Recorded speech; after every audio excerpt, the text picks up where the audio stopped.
अस्सलाम वालेकुम सत श्री अकाल दोस्तों, मैं थोड़ा अपना सरदार जी। दोस्तों आप गल करन जा रहे हैं ਇਹ ਜਿਹੜੀ ਗੁਸਤਾਖੀ ਰਸੂਲ ਦੇ ਉੱਤੇ ਕਲਿੱਪ ਸ਼ਿਲਪ ਬਣੇ ਨੇ, ਫਰਾਂਸ ਨੇ ਬਗੈਰਤੀ ਕੀਤੀ ਹੈ ਤੇ ਇਹਨਾਂ ਨੂੰ ਜਵਾਬ ਦੇਣ ਦਾ ਟਾਈਮ ਆ।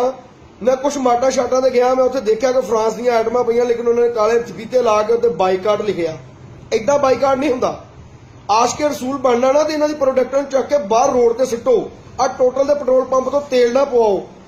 दूजा, अगर आशिके रसूल है ना तो इन्हां नूं दस्सो कि असीं आशिके रसूल हाँ। ये फ्रांस दुनिया का हरामदियां दा पहला नंबर मुल्क है क्योंकि इन्हां दे विच हराम दी पैदावार बहुत आ। ये दुनिया दे विच नजायज़ बच्चे पैदा करन ते पहले नंबर ते आंदा वा। ਤੇ मैं सरदार वीर तुहाडे नाल अपनी पूरी कौम दे नाल, क्योंकि मुस्लिम वीर साडे हमेशा साथ रहे ने, असीं शाना बशाना नाल खड़े आ ते फ्रांस नूं असीं हिटलर बन के टक्करना है क्योंकि उहने इन्हां दी मंजी ठोकी सी।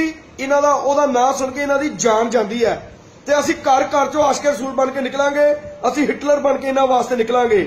ते मैं सारे भरावां नूं गुजारिश करदा कि इन्हां दी प्रोडक्ट नूं बाहर सिੱਟੋ, अग लाओ, इन्हां नूं पता लगे बगैरता नूं कि असीं बगैरती कीती आ। ते क्योंकि आशिके रसूल बनना एडा सौखा नहीं पिया, गली बाती आशिके रसूल नहीं बनाया जाता क्योंकि अल्लाह पाक ने रसूल पाक नूं रहमत लिल आलमीन बना के दुनिया ते भेजिया सी। ते सारे आशिके रसूल बनो, फ्रांस नूं तुन के रखो।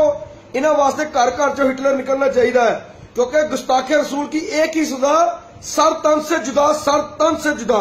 इन्हां दी प्रोडक्टां नूं बंद करो, टोटल दे पेट्रोल पंप तो पेट्रोल पना बंद करो, इन्हां दी प्रोडक्टां नूं अग लाओ।